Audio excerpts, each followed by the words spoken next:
it is tough for Americans to retire. They're struggling to make ends meet, let alone think about retirement. But investing is one of the most powerful wealth-building habits that you can have. But sometimes it doesn't always come easy. But there's always hope. It's not impossible. Well, hey, you guys, welcome to this episode of the Rachel Cruze Show podcast. I'm so glad that you're here. So in this episode, we'll discuss why it's hard for Americans to retire. Then we'll chat about 5 proven ways to achieve financial security. But first, let's chat about where not to keep your savings. Take a listen. So listen, even if you don't consider yourself to be super financially savvy, chances are you have a general understanding of what it means to save and invest. But I'll be the first to say that there's definitely some nuances that can make things a little bit complicated. So today, I want to talk to you about where not to keep your savings. And not to be dramatic, but if you're missing out on this opportunity, you could be missing out on earning thousands of dollars worth of just passive income just by knowing which type of savings accounts are best when it comes to your money. And spoiler alert, it's not always a traditional bank. So stick around because you'll hear my advice on this and how it has shifted over the past couple of years. But before we get too far into the weeds, here is the basic high-level reminder on when and how much you should be saving for. So your first savings goal is going to be a $1,000 emergency fund. And then once you're completely out of debt, then you're going to get a fully funded emergency fund of 3 to 6 months of expenses. And so once you've accomplished that, that's baby step 3 in our baby steps, then you're ready to store more savings in a really smart, safe place and then shift your focus from the emergency fund to investing 15% of your income into retirement. Now, this doesn't mean that saving completely stops, but once you have 3 to 6 months of expenses tucked away, then you're in a good spot to save a little bit less and invest more. But saving and investing aren't totally unrelated, which brings me to the main point of what I want to talk about today: high-yield savings accounts. So if you're not familiar with a high-yield savings account, it's a type of savings account offered by banks and credit unions with a higher interest rate than traditional savings accounts. So instead of letting your emergency fund sit in a regular savings account with almost a non-existent interest rate, you can choose to store it in a different place that will slowly and securely grow your cash over time. And remember, when you owe money to the bank for something, like a mortgage or car loan, interest feels like an enemy, right? It's extra that you have to pay on. But when you flip the script and you're the one that actually gives your money to the bank, then you actually earn interest, which is a really beautiful thing. So, for example, when you look at a traditional savings account, it might offer you an interest rate of 0.5 or even 0.25%. So it is not great. I mean, I guess it's better than zero, but it's basically can feel like zero. But a high-yield savings account will usually offer you around 4 to 5% these days, which is a huge difference. But not all banks offer high-yield savings accounts. So here's how I would go about getting your money to the right place if your current bank doesn't have a high-yield savings option. Number 1, look to see if you can find one with no minimum initial deposit, no minimum balance to maintain, and no penalties for withdrawing your money. Number 2, look out for transfer times and withdrawal limits, because transfer times means how long it's going to take you to access your money if you need it. So if you have an emergency, you want to be able to withdraw that money pretty immediately instead of waiting for like 5 business days to get your funds transferred, which sometimes that can happen. And with a withdrawal limit, it can control how many times you take the money out over a period of time. So for example, some accounts only allow you to take money out 6 times a month. But if you're using it as an emergency fund, that shouldn't be an issue because hopefully you don't have 6 emergencies in 1 month. Number 3, make sure your high-yield savings account is through a bank that's FDIC insured, or if it's a credit union, NCUA insured. So this means your money's protected up to $250,000 per depositor, per bank, per account ownership category. And also this bank may be online too, you guys. That's where our high yield savings account is. It's through Ally Bank. It's not sponsored, but online banks are great options. So always remember that too. What's really important there, again, if the FDIC insurance, that's a question we get a lot because usually money market accounts versus high yield savings, this can differ on what's insured and what's not. But I think also the reality is if it gets to that point that the bank goes completely under, then we're in a 2008 type economy, which everything's going to be crazy then. But this also brings me to what I mentioned earlier, and my advice on this has shifted over the past couple of years because, as always, these principles, they stay the same that we talk about here at Ramsey. I mean, they've been pretty much the same for 30 years. And so money market accounts was the thing that I usually push people towards when it came to their emergency funds or having some savings. And money market accounts are still great. But high yield savings accounts, they've really just upped their game over time. And usually money market accounts, again, they can have some things that you're like, oh man, that can be tough to get around, where high yield savings accounts are usually more flexible over time. And depending on the account, it's easier to find one with a higher interest rate on a high yield versus a money market. But both are great savings options. They're very, very similar. Really, the main benefit of a money market account is that they're easier to access, because if you need your money out, you can get it. You're going to be able to have a checkbook or a debit card with it. You can get your money out really fast, which is really helpful. Where a high yield savings account, you have to transfer it. And again, it could take a business day, some up to 5 business days. So just be aware of that. Now, if you're trying to decide between the two, ask yourself this question: how often do I need my money? Because if you're really using this as an emergency fund, or maybe you're using this as a savings account that you're going to spend, in 3 years, then a high yield savings account might be your best option. But if you're in a season that you're needing to take more money out more frequently, a money market account might be better for you. And the best way to find margin in your budget for building up savings really is sticking to a budget, you guys, because some of you may be thinking, oh my gosh, this sounds great, but I need savings. Well, one of the things to do is to know where your money's going. And so budgeting is so key for this. If you've not used our EveryDollar app or gone to everydollar.com, do this, you guys. You can create a budget completely free. And this is where you're able to track your expenses, you're able to see where your money's going, and you can actually have a plan and have goals around your money. Guys, good luck saving. Well, hey, you guys, so summer is here, school is out, and that might mean your kids have a little bit more screen time. But keeping your kids safe while they're on those screens, yeah, that is stressful for us parents. But let me tell you about a great way to give yourself peace of mind. True Play games. With True Play, you don't have to worry about what might pop up on their screens. True Play is one app with a bunch of entertaining games, videos, and more, all designed to help your kids build character and grow in their faith.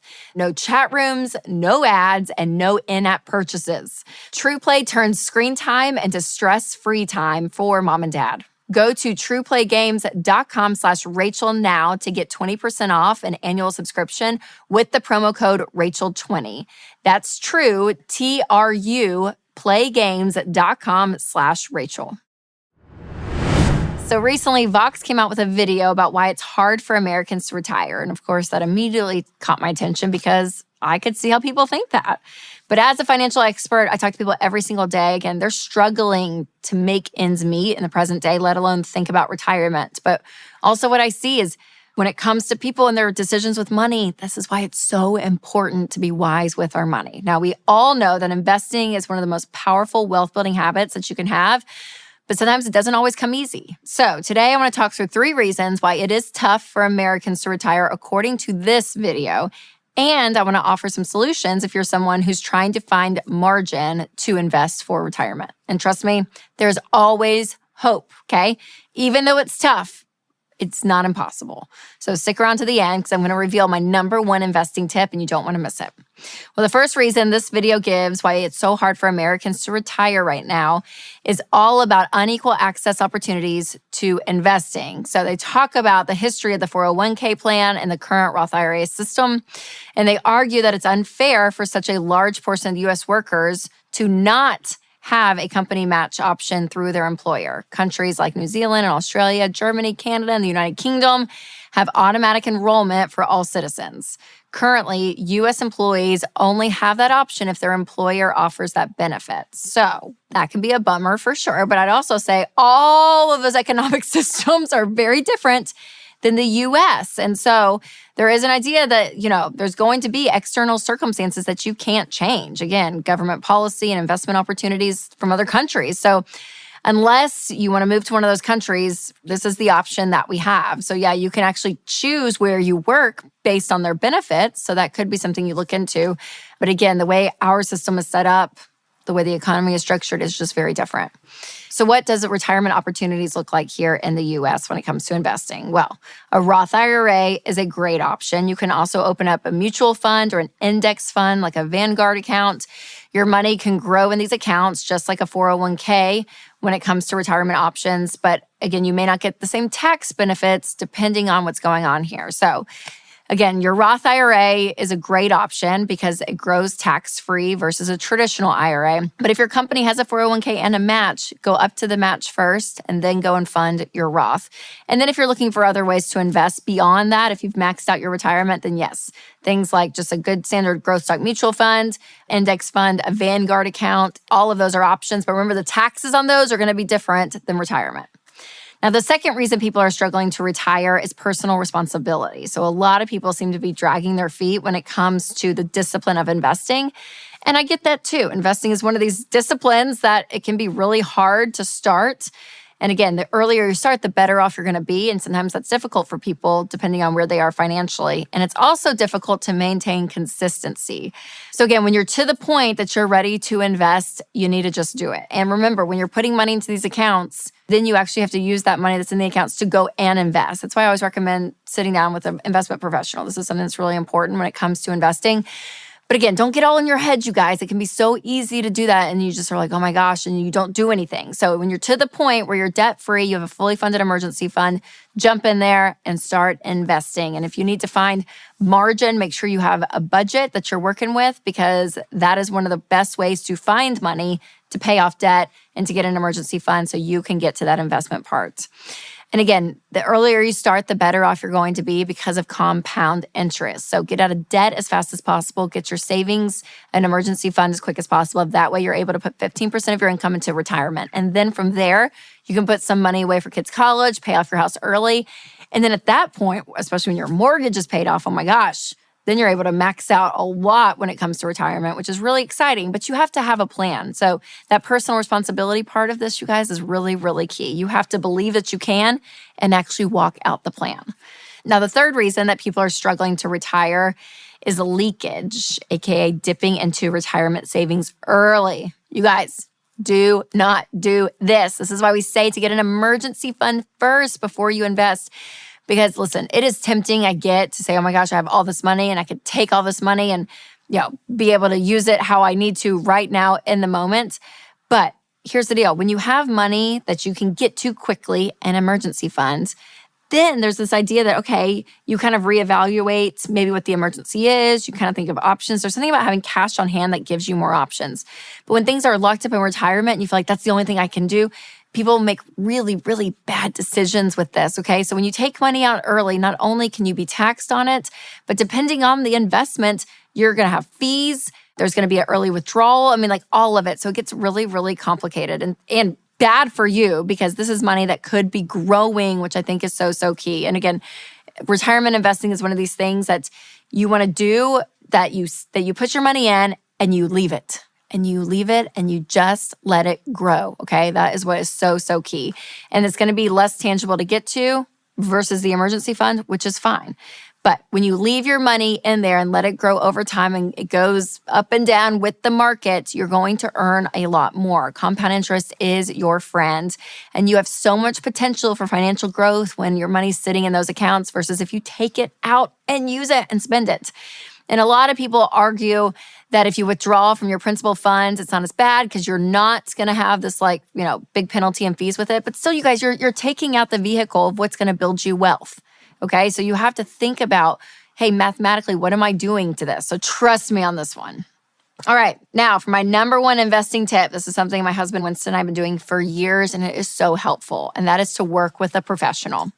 Sitting down with somebody that knows that world, you guys, because within your retirement accounts, they're going to be in different mutual funds, and there's all these options on what you can do. I mean, there's a lot there, and to have somebody that's in this industry and knows this stuff in and out that's going to help you grow your money, do that. Now, can you do it on your own just through index funds and Vanguard?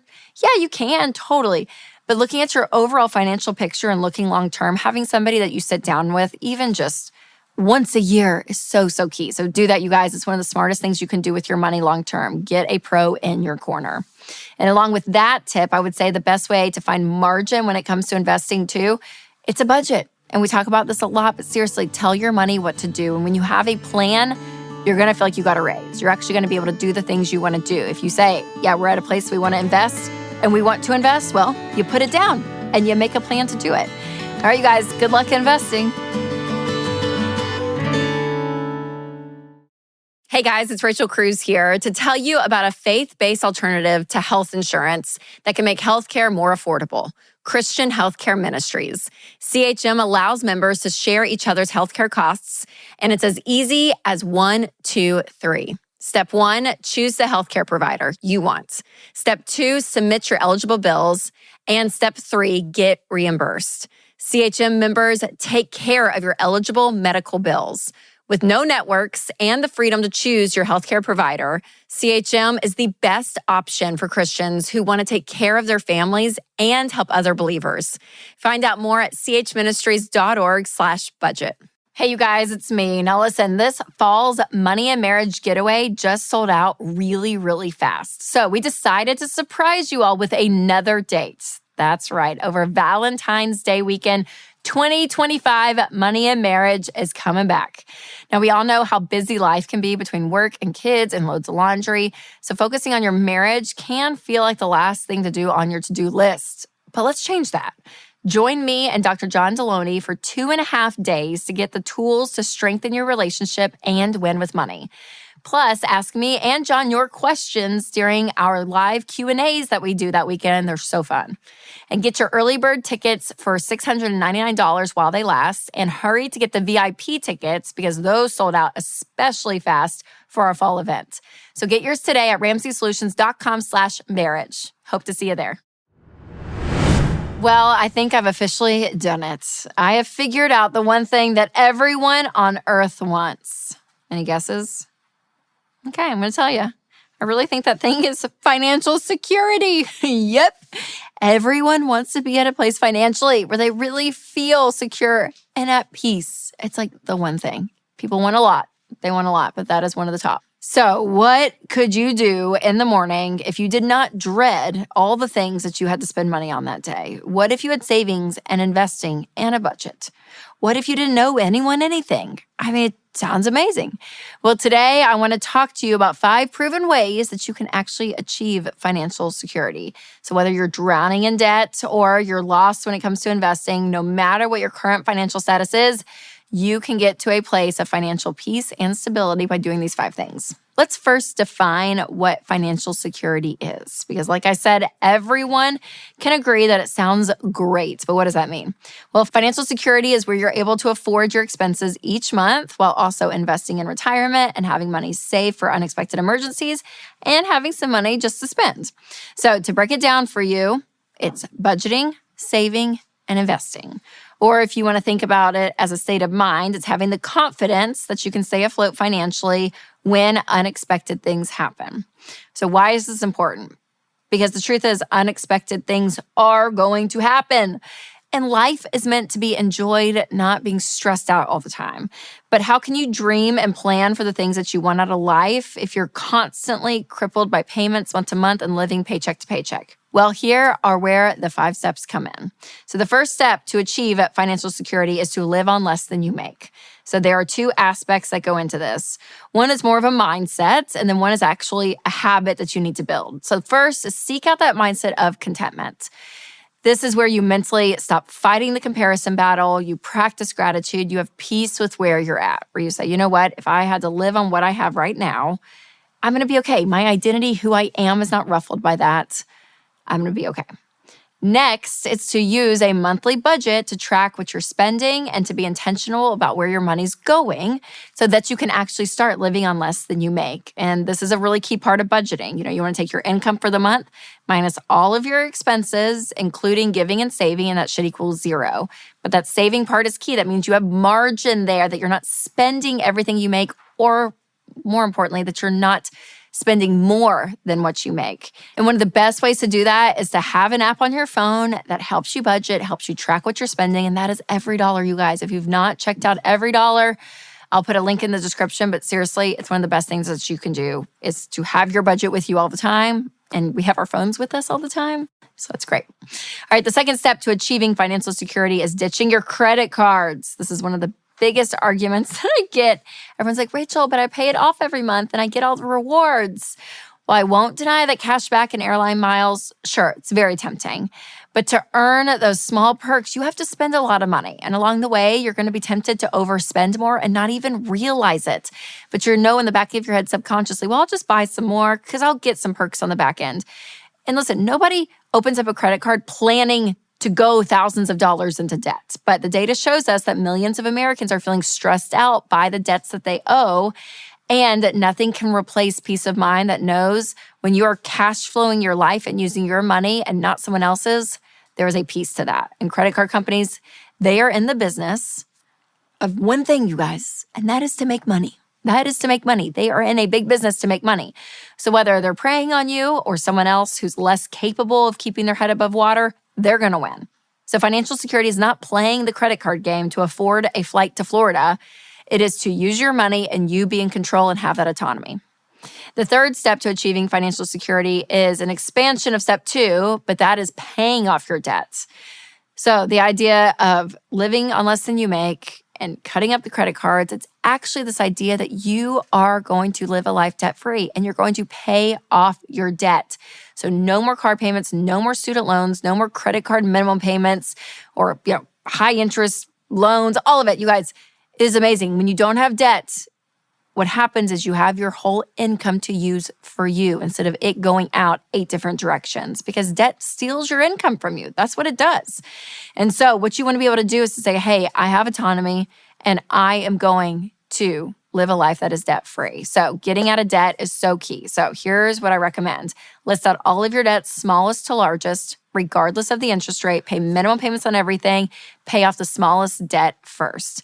And that's what's key. And then once that's paid off, you roll everything over to the second smallest. And then once that's paid off, you've freed up 2 payments right there. That all goes on the third debt. And you're going to work extra, you're going to sell stuff. And it's amazing when you actually walk through this process and people get out of debt completely on average 18 to 24 months. So this is possible, you guys, but you may be thinking, how am I going to get extra money? I can barely make ends meet. Well, budgeting, like we talked about, having a plan, cutting things out is one. You want to look at your expenses. Think about gym memberships, subscriptions, streaming services, takeout meals. I mean, all the things that we have in our life that we almost feel like are needs, take them out. And then up your income. Get a side hustle. Take what you already are good at and see if you can make money doing that on the side. I mean, it's going to be some sacrifice and it may sound intense, but here's the deal. Sacrifice like really fiercely for a short amount of time, get all the payments done, get all the debt out of your life, and then there is such freedom when you don't have those payments that is taking your paycheck. Now, the fourth step to achieving financial security is to build up an emergency fund. So if you don't have a safety net when an emergency pops up, then you are going to be tempted to take it on a credit card, right? Our research here at Ramsey shows that 19% of people with credit cards keep them around just in case there's an emergency. So I don't want the credit card to be your emergency fund. I want you to be your emergency fund. So what you want to do is get a $1,000 emergency fund. Then once all your debt but your house is paid off, you're going to bump that up to 3 to 6 months of expenses. And you can keep this in a money market account or a high yield savings account. So next time something happens, like your refrigerator breaks or a family member needs medical care or your hot water heater breaks, you have cash in the bank just to use. So you're not depending on debt. You're using your life. So there's no stress, no drama. It's there. And the fifth step to achieve financial security is investing 15% of your income into retirement. So let's do some math really quick. Let's say you start investing 15% of a $55,000 salary into good mutual funds with an 11% return at the age of 30. You'll have over $3.3 million in retirement at 65. Or even if you start a little bit later, you can build wealth successfully. Investing 15% of a $65,000 salary from 40 to 65 at 11% return is just over $1 million. So of course, 15% is the starting point, but once your house gets paid off, then you're able to have even more to invest, which is great. And remember, your income is going to go up over time. So that 15% will be more and more money over time. Now, where should you invest your money? Well, the best place to invest is to be looking at retirement first and foremost. So things like a 401k or a Roth IRA. And with those accounts, you're going to put money in those accounts, and then you want to invest in actual mutual funds within those accounts. Now, I always recommend working with an investment professional to get you started on this progress, because it really is important to have a pro on your side so they can help you out. And if you're interested in learning more about financial security, make sure to check out Financial Peace University. This is an amazing course, you guys, to be able to get you the basics when it comes to your money. All right, you guys, good luck. You can do this. You can find financial peace, I promise. Now, if you love this show, make sure to leave a review so that we can hear your feedback. It helps us out so much. And while you're at it, subscribe to this podcast, share it with your friends and your family to get them financial savvy as well. Well, thanks you guys so much for listening. And remember to take control of your money and create a life you love.